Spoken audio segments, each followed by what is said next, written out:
Olá para você que acompanha o DBO Entrevista. A gente recebe o presidente da Associação de Criadores de Nelore do Brasil, a ACNB, o seu Nabi Amin El Awar. E essa entidade é praticamente falar do que é pecuária no Brasil. Por quê? Dos cerca de 200 milhões de bovinos que o Brasil cria, cerca de 100 milhões de bovinos são da raça Nelore. E quando se coloca os cruzamentos industriais nessa conta, vai aí a uns 120 milhões de bovinos. Então, falar de Nelore é falar de pecuária no Brasil. Qual é o principal ponto de trabalho de uma entidade que tem uma pauta tão extensa quanto é a raça Nelore? A atuação da associação é em todos os segmentos de atuação do Nelore, desde a genética, a seleção, até a ponta final, que é produção de carne. E atualmente nós estamos intensificando a produção de carne de qualidade. Em todos esses segmentos nós atuamos. O nosso foco atual era para a produção de carne Nelore. Qual é a linha de trabalho dessa valorização da carne Nelore? Nessa gestão, nós procuramos o foco de produção de carne. Estamos extremamente orgulhosos com as conquistas e com os desafios realizados, muito bem realizados. Graças a Deus que todos nós acordamos no momento certo, porque hoje o foco da CNB é tão voltada para isso que o nosso maior público de associados é produção de carne. Através tanto do programa de qualidade Nelore Natural, só no ano passado, 2019, nós tivemos um abate de animais que preencheram o protocolo em torno de 215 mil animais. Em termos do circuito Nelore de qualidade, nós tivemos 21.880 animais que participaram desta competição, que é considerada o maior campeonato de julgamento de carcaças do mundo. Esse programa Circuito Nelore de Qualidade, no que ele tem ajudado a dar o empuxo no Nelore natural? O Circuito Nelore de Qualidade é uma competição em que 11 estados participaram ano passado, em 26 etapas, e com 228 pecuaristas participantes. Então, é uma competição em que tem primeiro, segundo e terceiro vencedor, tanto para o lote de macho, como para o lote de fêmea. E quais são os critérios?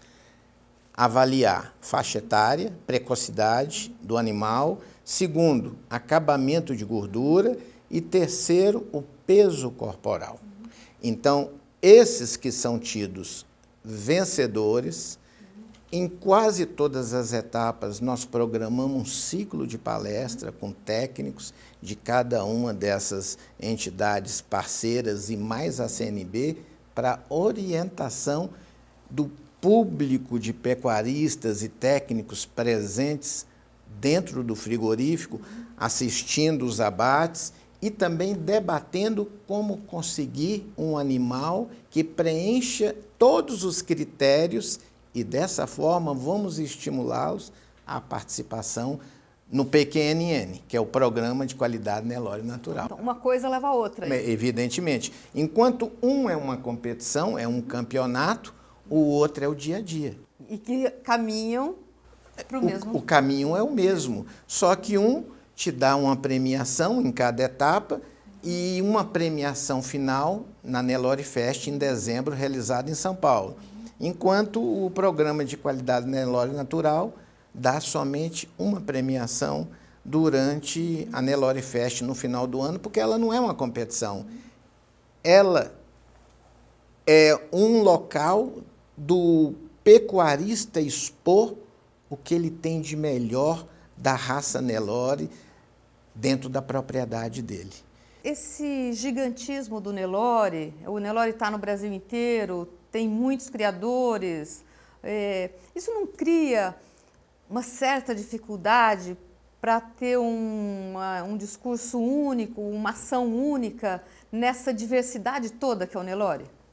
Não adianta uma pecuária como a nossa, extremamente volumosa. Nós somos o segundo maior produtor de carne bovina do mundo. Ficamos apenas atrás dos Estados Unidos. E somos o maior exportador de carne bovina do mundo, sabendo que nós somos e criamos e produzimos carne de forma heterogênea. Nós temos que acabar com isso. Nós temos, como alguns países, que produzem muito menos, mas produzem de uma forma homogênea. Não há diferença entre um produtor e outro. Todos produzem da mesma forma, com o mesmo tempo, animais precoces, de alta qualidade, uma carne macia, saborosa, suculenta, com um teor de gordura adequado. É isso que nós desejamos. Aqui no Brasil, nós temos o melhor pecuarista do mundo. Por quê? Pela competência do pecuarista brasileiro e pela condição do Brasil quanto a acidentes da natureza, nós somos privilegiados. Isso é um privilégio de Deus, que nos deu essa condição de ter o produto, ter a genética adaptada ao solo brasileiro, à topografia, ao clima e à nutrição das nossas pastagens, ter um trabalhador, um produtor rural com boa vontade para esse tipo de trabalho. Agora, nós precisamos capacitá-lo, precisamos orientá-lo para que ele possa utilizar o máximo do seu potencial para conseguir isso. No momento que conseguir isso, Vera, não tem ninguém que segura a pecuária brasileira. Nós seremos muito melhores do que qualquer país produtor de carne do mundo. Nós já atingimos um ponto fantástico. Até 1994, nós éramos importadores de carne. Em 2004, 10 anos depois, nós nos tornamos o maior exportador de carne bovina do mundo. O próximo passo nosso é nos tornar o maior produtor de carne, mas não é de qualquer carne. É de uma carne homogênea, de uma carne qualificada. Que você, num dia, vá ao supermercado, compra uma carne e saia de lá feliz da vida por comprar uma carne saborosa, macia, mas na semana seguinte, quando voltar ao supermercado, compre uma carne com a mesma qualidade. Então, mas carne homogênea, carne padronizada, ainda é um conceito de commodity, né? A commodity não significa que é uma porcaria, a commodity significa que está lá padronizado. O Brasil, pela sua característica, é um país fadado a ter carne commodity ou o senhor vê alguma modificação nesse cenário para o futuro? O nosso consumidor está cada vez mais exigente. Até há alguns anos, o consumidor ia ao supermercado e comprava qualquer cerveja, comprava qualquer vinho e comprava qualquer carne. Hoje não. O conceito mudou. Ele já quer uma cerveja artesanal tipo tal, já quer um vinho diferenciado. E a carne é a mesma coisa. A carne do mercado commodity nunca vai mudar, sempre será a grande maioria. Todos os países a produzem e nós continuaremos produzindo. E esse é o maior rendimento da pecuária de corte do país, é essa. Mas que, evidentemente, a cada ano nós vamos evoluir, tenho certeza absoluta. Por quê? Porque nos restaurantes, hotéis, bares, no cardápio já está lá. Vários cortes de carne, com raças diferentes, com cruzamentos industriais. Em conversa recente com o diretor da JBS, ele chegou a nos comentar que para 2020, a JBS Friboi terá que triplicar a produção de carne premium, carne de qualidade, pela exigência do nosso consumidor. Então veja que coisa fantástica é essa abertura fartura de oportunidades.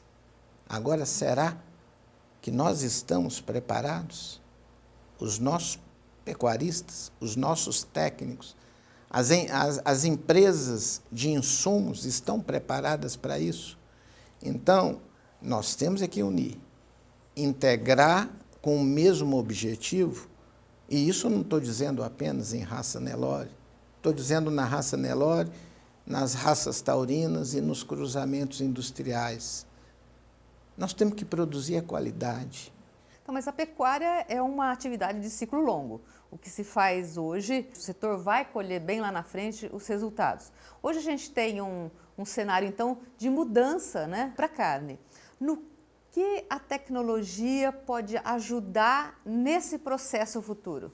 Eu até discordo. Nós éramos um setor de ciclo longo. Eu não considero isso mais hoje.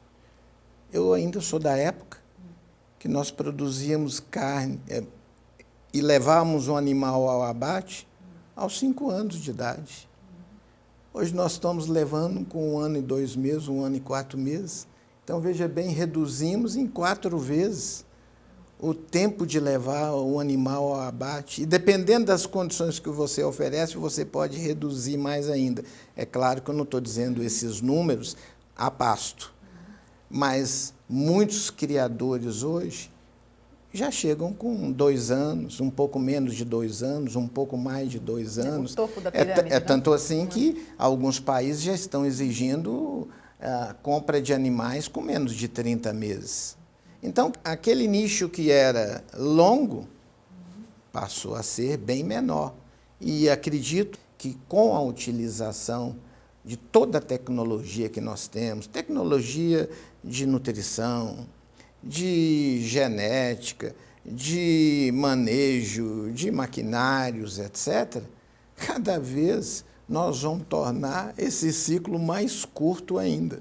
E outra coisa que é extremamente importante, a tecnologia está nos chegando. A genética nós temos e cada vez mais apurada e produzida de forma geométrica. Antigamente, era com a monta natural. Hoje, de uma fêmea, durante o ano, nós podemos produzir dezenas de filhos. Então, nós podemos multiplicar por várias vezes a produção de um animal de qualidade, coisa que há 50 anos nós não podíamos. O problema é, nós estamos preparados, nós temos que capacitar aqueles que irão utilizá-la.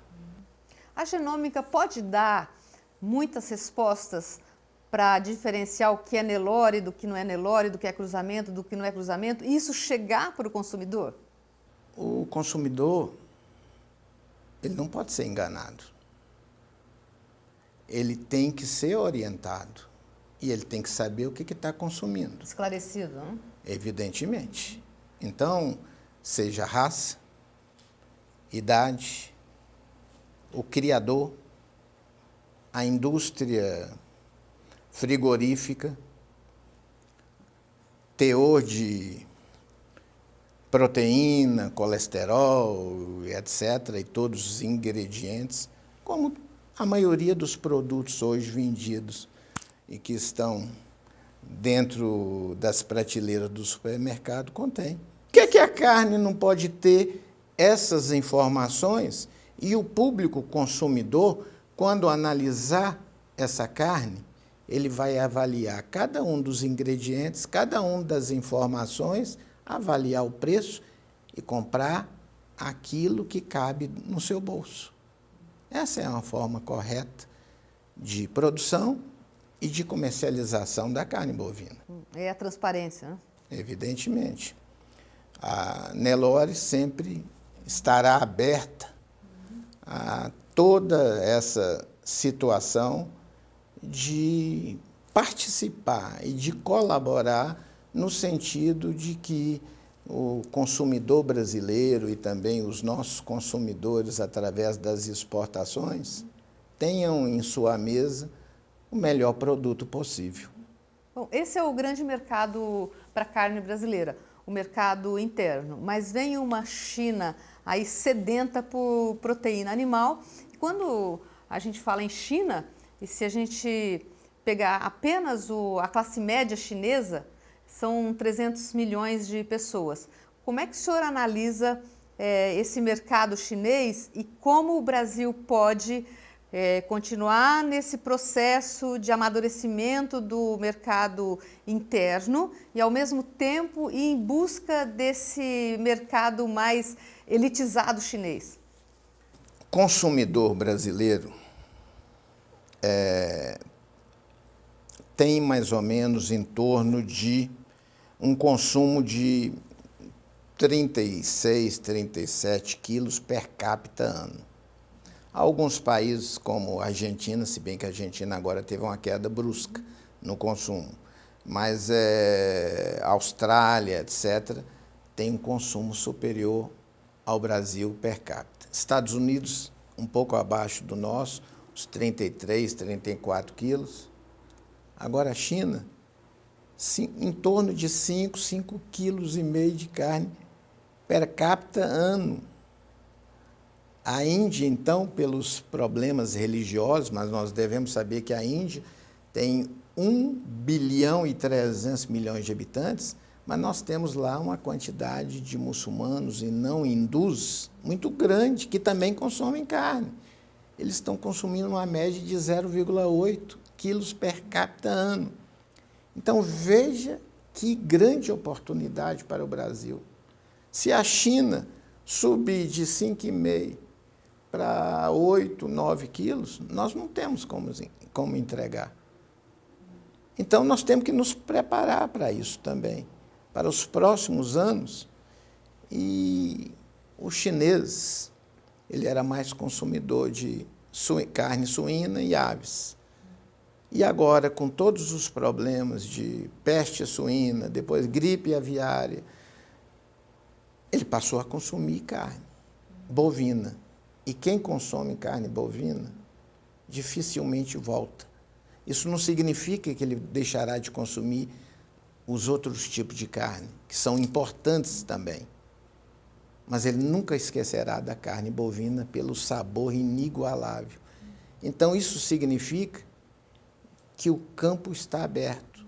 A Indonésia, o Kuwait, e a cada mês novas oportunidades e novas aberturas estão surgindo. E nisso, a nossa ministra Tereza Cristina está tendo um trabalho fantástico. Um trabalho fantástico de aproximação e de uma grande contribuição para essa abertura. Parabéns, ministra Tereza Cristina. A Nelore tem que te aplaudir por isso. Seu Nabi, mas a pecuária brasileira sempre, assim, é histórica a vontade, né, o desejo de ter exportação de carne para os Estados Unidos. Sempre foi uma luta do Brasil conquistar esse mercado para a carne in natura, porque a carne processada, o Brasil já tem um mercado americano. Com essa expansão para os países asiáticos, para essa possibilidade de um maior comércio, o senhor acredita que o Brasil ainda precise almejar o mercado americano de carne bovina? O mercado americano e o europeu têm uma grande vantagem, que é o termômetro. No momento que a União Europeia, nos Estados Unidos, aceitam a importação da nossa carne, isso demonstra para os demais países do mundo e principalmente para aqueles que pagam um valor agregado, compram a carne de melhor qualidade, com isso geram maior rentabilidade à indústria frigorífica e consequentemente, aos pecuaristas, abre uma maior confiança. Esse que é o grande ponto da questão. Agora, em relação à necessidade, nós nem temos. E, além do mais, eles nunca abrirão de uma forma ampla este mercado. e nem a União Europeia, pela condição de competição com o nosso negócio. Produzir carne no Brasil é muito mais fácil, por diversas razões. É tanto assim, após o fechamento do acordo Mercosul e União Europeia, ingleses, irlandeses, belgas, franceses pularam, porque eles não têm condições de competir com os produtos agrícolas que nós temos mais competência para produzi-los. Da mesma forma que em alta tecnologia, indústria, eles também têm uma grande vantagem. Mas no agronegócio, nós somos campeões, não só em carne, nós somos campeões em tudo. E isso desperta receio dos demais países do primeiro mundo. Ainda tem uma aderência falar em boi a pasto quando a pecuária precisa fazer o caminho contrário de concentração da sua criação em espaços menores, ou seja, produzir mais arrobas em menos hectares, liberar espaço, ou seja, essa aura, falar de boi a pasto ainda é uma boa propaganda? É uma grande propaganda. Enquanto nos Estados Unidos 90% dos bovinos são confinados e apenas 10% criado a pasto, aqui no Brasil exatamente o contrário. 87% criado a pasto e apenas 13% confinados. Então, o Brasil é um país tipicamente de criação a pasto. O que hoje nós orientamos é que a terminação seja feita com alguma suplementação, pois dessa forma o acabamento de gordura das carcaças prevalece. Criada só a pasto, não obtém esse mesmo rendimento em termos de acabamento de gordura. Mas, em compensação, em termos de saúde humana, em termos de benefícios, em termos de efeitos anticancerígenos e, inclusive, protetores do coração, o boi a pasto é um grande vencedor em relação aos animais confinados. No momento desse em que há uma humanização, né, dos processos de criação, né, dos animais que servem de alimento para o homem, como é que o senhor enxerga e como o Brasil pode vender a questão do bem-estar animal no mundo e a questão do bem-estar animal, inclusive para o mercado interno, que começa a ser uma exigência do consumidor? Ele quer saber o que ele está comendo e como ele está comendo e por quê e como esse animal é criado. Hoje, nós não podemos imaginar mais o nosso país produzindo carne sem sustentabilidade e sem bem-estar animal. Isso é norma, mas não é norma por exigência dos países importadores da nossa carne. Isso é norma pela nossa consciência de produtor rural. Nós temos que produzir algo adequado, mas oferecendo as melhores condições àqueles animais que serão destinados a essa finalidade. E é tanto assim que, neste ano, a CNB Nelore do Brasil já constituiu uma premiação especial para o pecuarista que tiver uma criação com pecuária sustentável e de boa qualidade. Então, essa é uma forma da gente incentivar alguns que estão iniciando nesse processo a cada vez mais intensificar os cuidados e a sua preocupação para isso.